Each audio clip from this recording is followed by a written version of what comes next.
Moving into this week's five things, Gary, this is the hashtag Trump, hashtag Bitcoin issue. We're going over new economic data.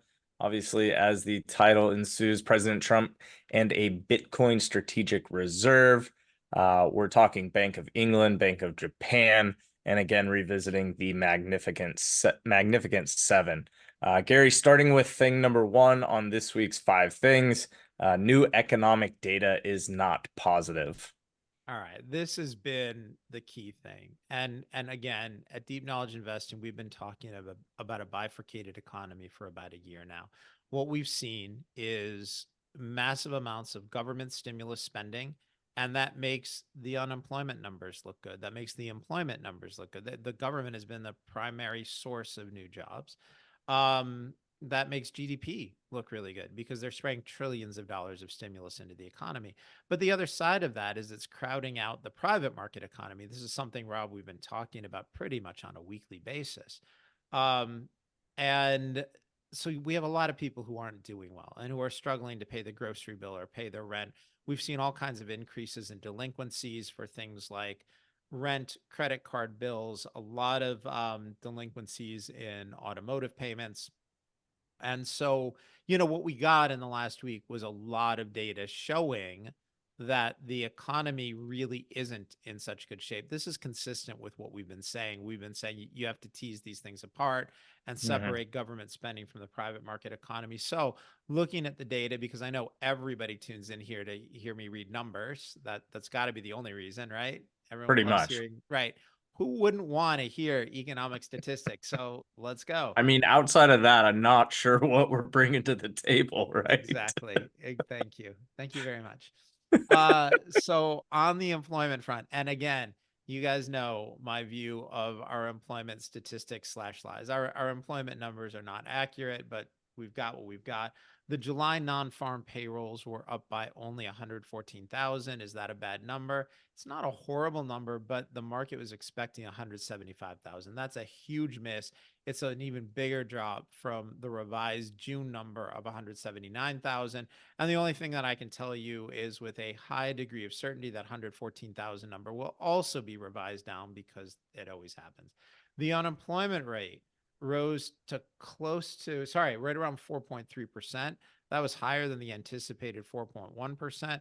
There's been a lot of talk about illegal immigration or what people are calling migration or colonization, whatever you want to call it. But there's been a lot of talk that that's going to help our labor markets.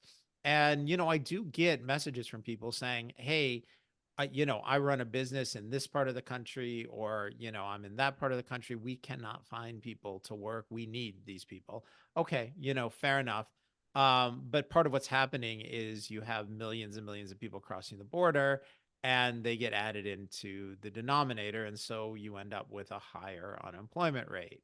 This is one of these things where labor mobility is important and we want to get people into places where it's hard to hire people. You want to also avoid having a constantly rising unemployment rate. So it's a little bit of a tricky thing.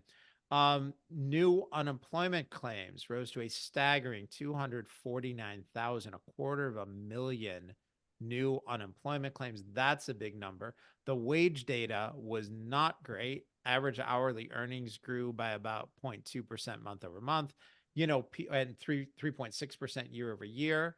Um, that's not awful, but the issue is that the recent numbers are falling short of where inflation has been. So people are falling further behind.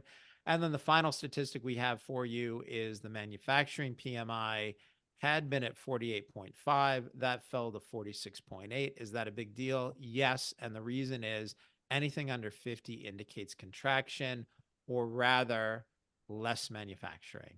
And so, when those numbers are below 50 and falling, that's the kind of thing that the Federal Reserve is going to look at.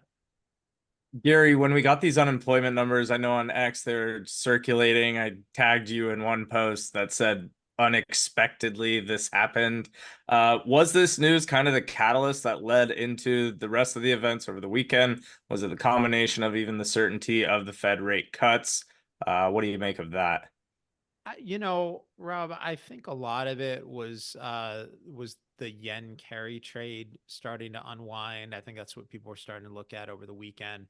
That said, I do think you can draw a straight line between this data being negative, the Federal Reserve speaking openly about saying, yeah, we're looking at cutting in September. And then the market realizing, oh no, the Fed's going to cut because the economic data is bad. Hmm. Therefore, we're going to start taking down stock prices. I don't know that it was such a huge surprise. I think anybody who's been paying attention, or at least paying attention to this show, would have a pretty good idea that there were concerns about the real market economy, the private market economy. I think that's, that shouldn't be a surprise to people. Regarding the employment numbers, technically they might have been a surprise, but the unemployment numbers and the employment numbers have been just subject to so much revision. It's hard to get a sense that any of that's real. And by real, I'm talking about the data. I'm not talking about Right. people who have lost their jobs. That the 250,000 people who have lost those jobs, that's horrible. And that's, I don't want to use the word tragedy, but those people are, Yeah. many of them are going to face economic hardship. And I don't want to be insensitive on that. That's not my intention. What I'm pointing to is the fact that our employment data is just regularly inaccurate and then revised later in ways that indicate no one had any idea what was going on.